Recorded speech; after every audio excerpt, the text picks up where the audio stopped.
Good morning, everyone. Thank you all for being here, and welcome to those of us joining us on YouTube as well. We're glad to see you here. If we haven't met already, my name is Morgan Ringelspaw. I use they, them pronouns. I've got a couple of announcements for us to go over. These are in your order of service, or you can also find them in our newsletter, online, in a myriad of places. So we do have adult religious exploration class going on right now. Christian Roots, Growing Branches is going to be on Tuesday, December 21st from 6 p.m. to 7:30 p.m. on Zoom. It is open to anyone who wishes to join, and it's led by Reverend Carol. The Zoom link is in your newsletter. We are also going to have a Christmas Eve service this year. Of course, that's going to be December 24th here at Westside. We're going to have outdoor caroling, cocoa, and cookies from 4 to 5 p.m. Please bring cookies to share if you would like. We will provide the hot cocoa. At 5 p.m., we will then come inside for an indoor candlelight service.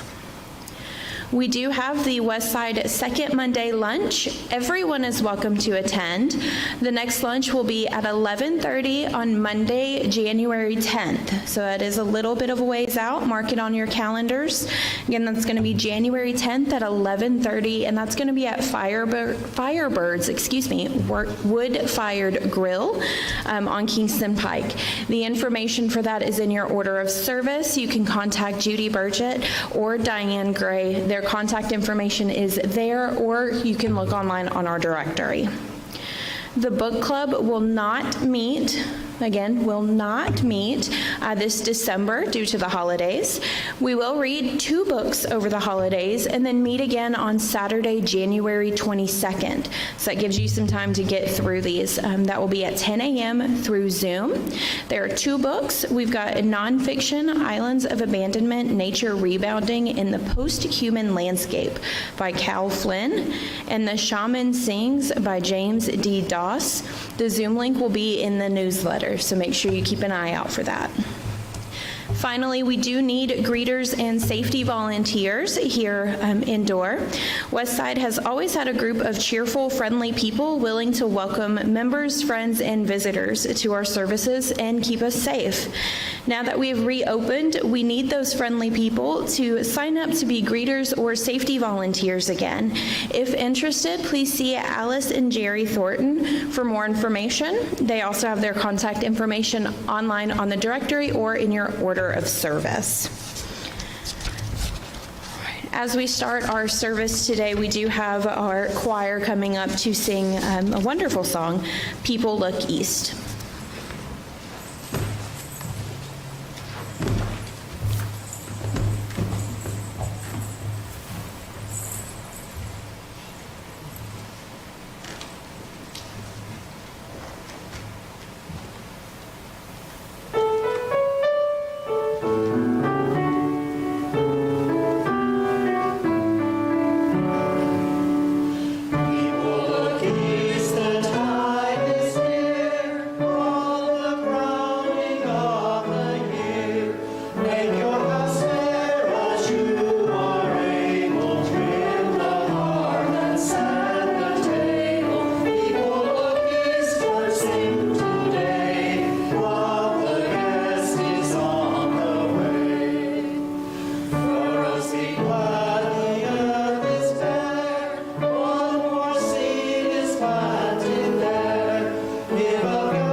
Good morning, everyone.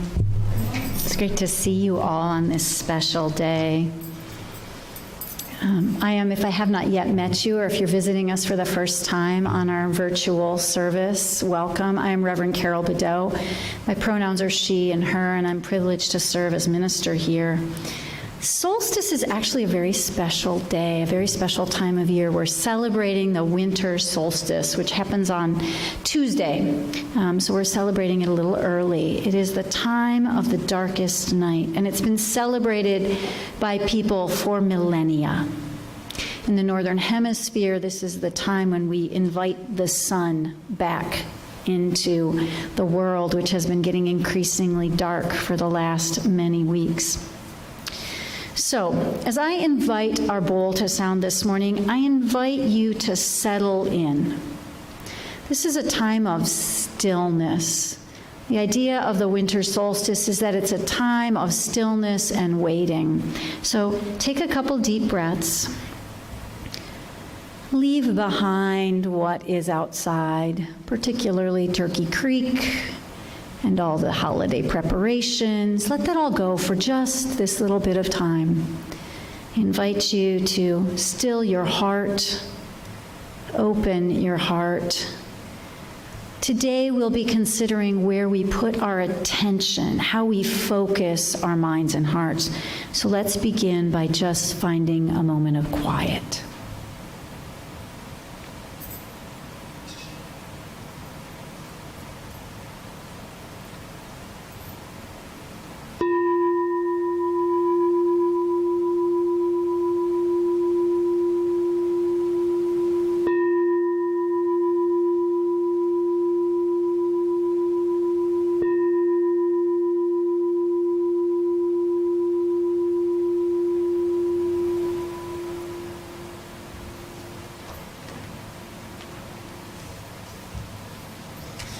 This morning's Chalice Lighting comes from the Unitarian Universalist Association's webpage for Words of Worship.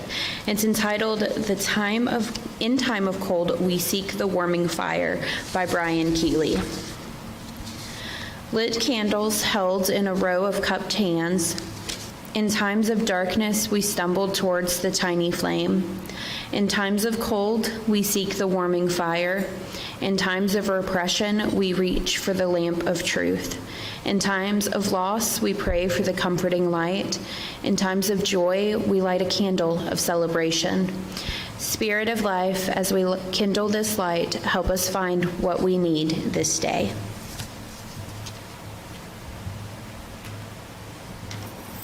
I'm going to ask Morgan to light our 2 side candles today. These are our community candles. Let us first remember all those who are struggling because of oppression today. Let us think about those in the world who perhaps don't have the same privileges we might have, and remember that we can be agents of change where there is oppression.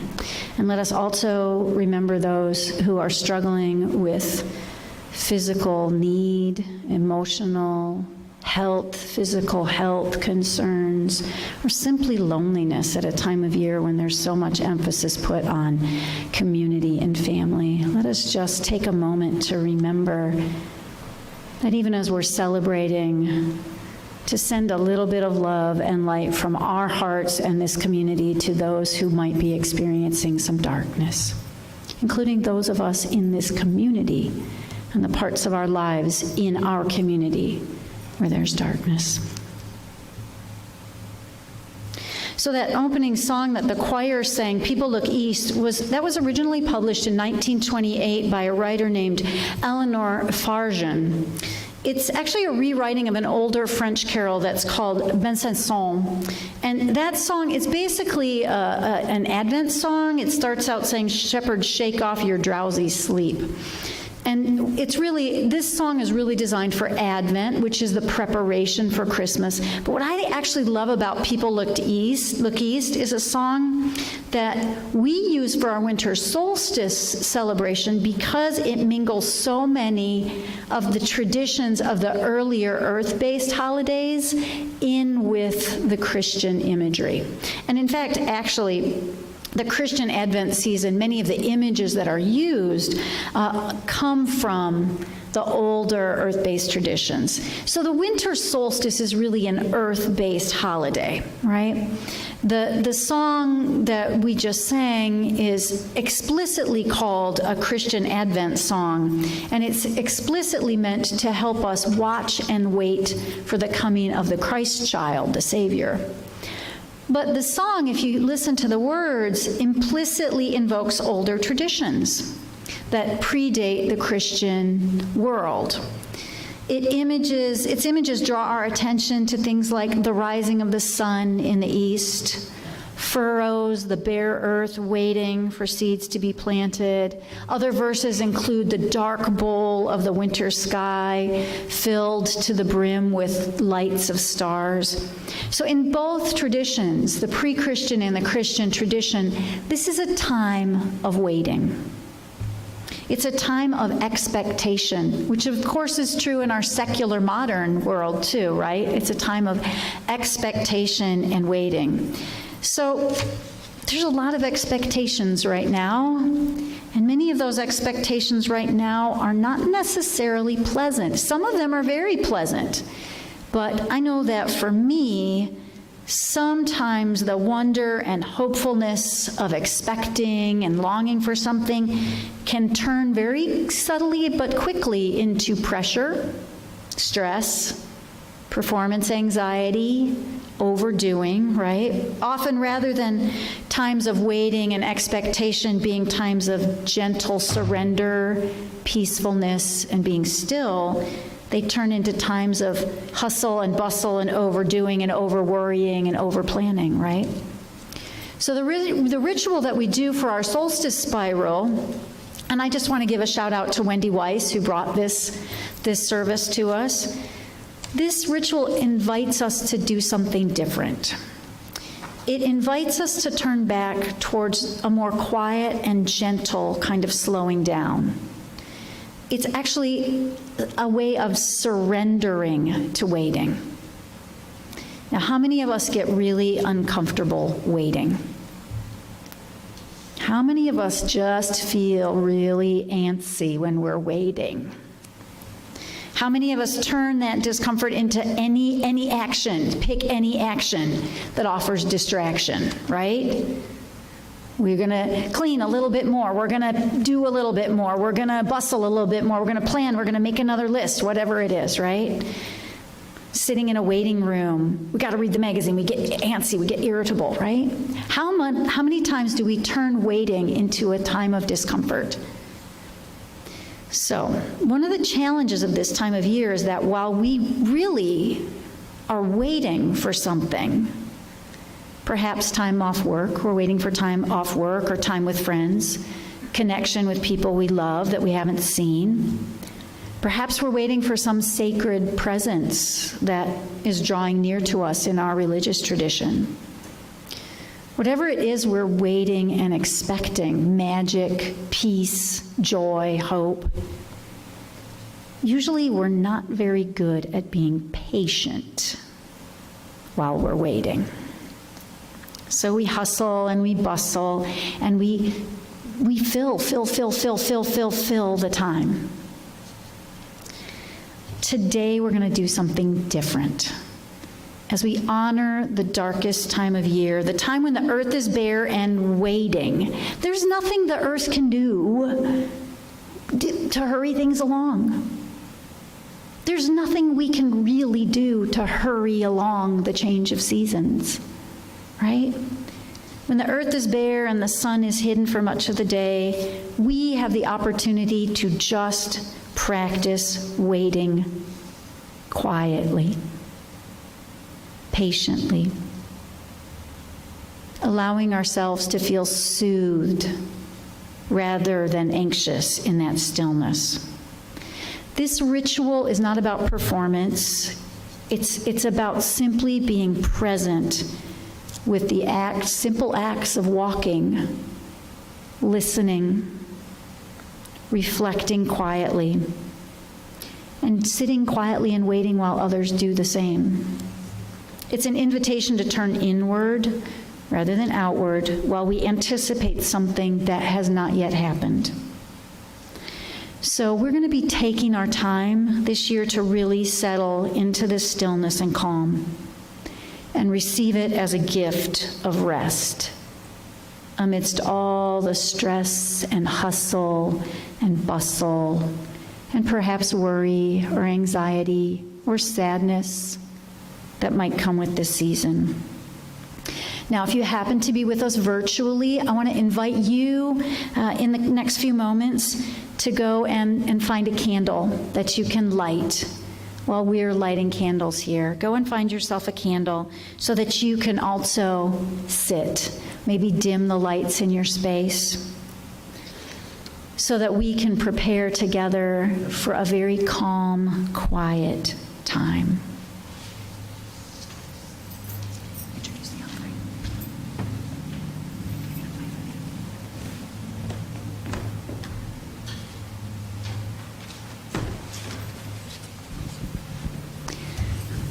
Each week, one of the gifts that we take and share with each other is the gift of support for this community and the congregation. We share some of our gifts each week as well. So as we take the offering, I invite you to give as you are able, but also receive the wonderful gift of music that Chris is going to share with us.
In a moment, we will come one by one to walk our labyrinth. In times of COVID precautions and social distancing, it is a little bit different this year.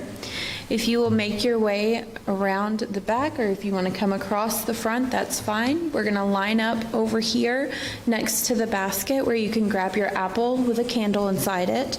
I will be right down here to help light your candle. You'll enter over here closest to the front of the sanctuary and walk through, and then we have an exit towards the back that you'll find your way to. This way we maintain social distance and we aren't passing one another. I invite you to take this time for reflection and contemplation. For those of us at home or who may choose to remain seated, feel the way your body sits in your seat. Take a moment to really touch and get in tune with your body. If we're walking the labyrinth, take a moment to connect with your body as you walk.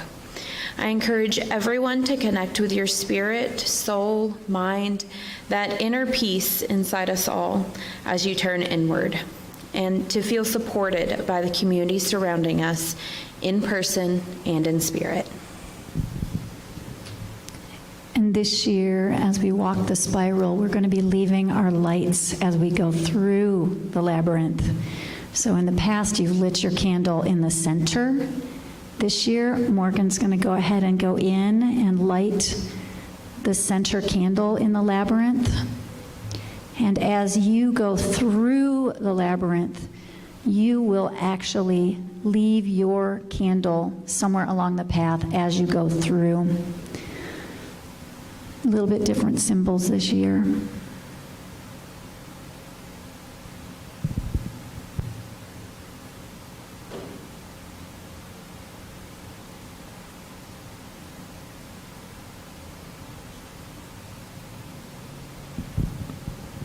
You'll see that Morgan is walking past a number of plates. Those are the places to leave those lit apples as you go through.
A few days ago, the choir and I had a conversation about the difference between a labyrinth and a spiral.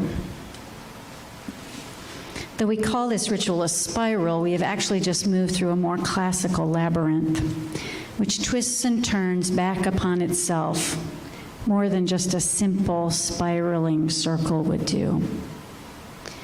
But the essence of spiraling, when we use it as a verb, as an action, or as a practice, is still essentially the same. We move around and around and around and around a center point. That center point is held within a wider circle, and we are taking a journey that is not linear. It is somewhat predictable, but always has unexpected twists and turns. Things happen that we don't expect.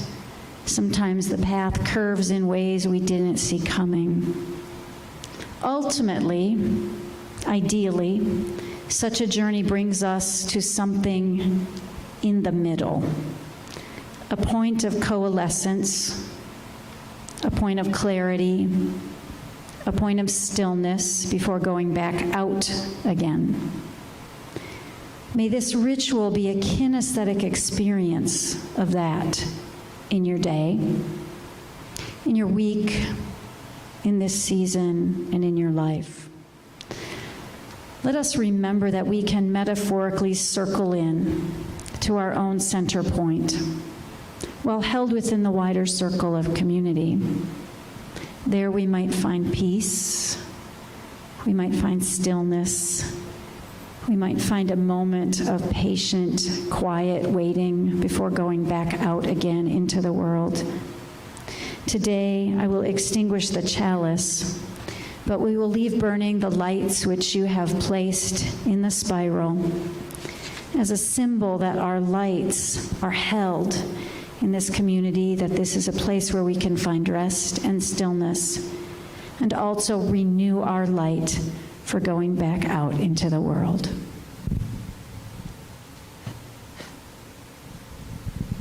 Go in peace, peace that comes from within, to share it with the world. May it be so.